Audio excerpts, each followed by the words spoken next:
Body Evolution. Today's class we are going over deadlift, upper body push, and the kettlebell EMOM. Kettlebell EMOM is just called kettlebell on the level method. It's a 10-minute EMOM where you will find a number of reps that you would like to attempt every minute on the minute for 10 minutes. So when you look at the map, it'll say 2-arm Russian kettlebell swings, which is I'm holding the kettlebell with 2 hands and I'm going up to my eye level. That rep scheme might be something like 22. That means that you have to do 22 Russian kettlebell swings with 2 hands every minute on the minute for 10 minutes. Whatever remains in the minute after your 22 reps will be considered rest. If you start with 22, again, I'm guessing, I've not looked at the map, so don't hold me to this. But if it goes from 22 to 20, let's just say on minute 6 you don't get 22, you're exhausted, or more than likely your back is hurting because you aren't doing it properly, and you hit 21 reps, then on the next minute, just do 20, because your lowest score is going to be your score for the EMOM.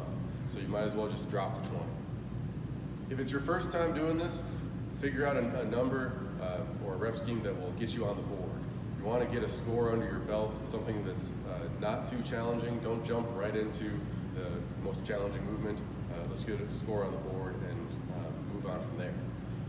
I say that because this is different than front squats, where you have to, or different from, what did we do the other day? Neurological and core endurance. This is different than those. I don't want you to go every level. If it's your first time doing it and you decide that you want to do single arm Russian kettlebell swings, I'm okay with that. But just a fair warning, a lot of people start feeling their lower back because they go from this good hinge position when they start out, and then they start getting tired and they start doing a little squat, and then they start doing a really big squat, and their back hurts, so they squat even more, and unbeknownst to them, they're making the back hurt even more because their form just is god awful.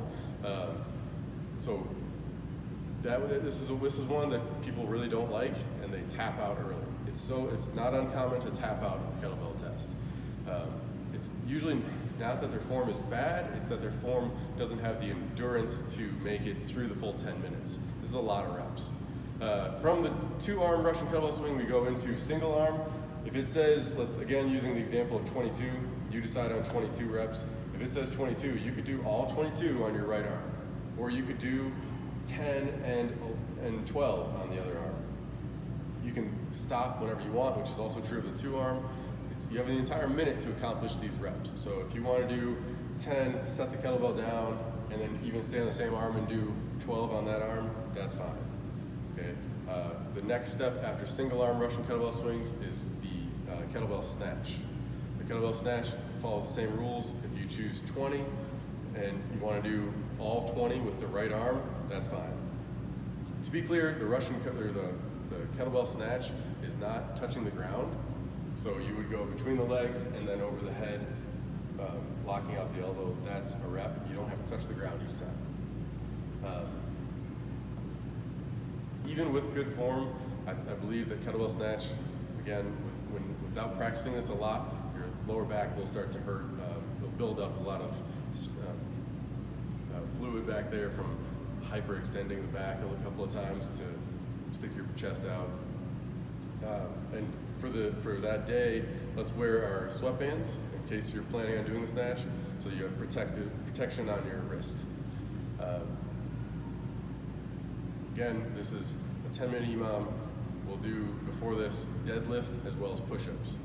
If the push-ups require if you're planning on showing up tomorrow on Friday, I wouldn't do the push-up test because we're doing bench press on Friday. So the push-up test with like Tabata push-ups into bench press the next day, not a great combination, so don't do that. Just do deadlift and the kettlebell EMOM. You can do the push-up test at another time. The deadlift, we're going to go for, again, 8, 5, 3, 1, depending on where you are on that map.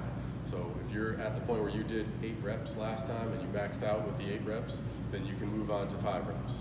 Okay. The 5 reps, the 8, 5, and 3 have to be touch and go. It doesn't have to be, really fast, but you can't re-grip between reps. Okay. The 1 rep max deadlift, is just coming off of the ground. Sometimes some people are confused by that. Dead weight on the ground, you go down, you pick it up, and stand it up. Okay. The idea is that you're practicing the hinge with the deadlift, and that's going to warm you up for the kettlebell, get those hamstrings going. So we're not trying to fatigue you, we're trying to prep you for the kettlebell. Okay. And then the accessory work is almost a workout in itself. It's a lot of abs. I'm trying to counteract the maybe the lower back stuff that you got with the kettlebell. So it's rounds of ski erg, and then GHD sit-ups as well as bar muscle-ups, just for fun, so you can practice those. All right? Thanks, guys. That's Thursday. See you then.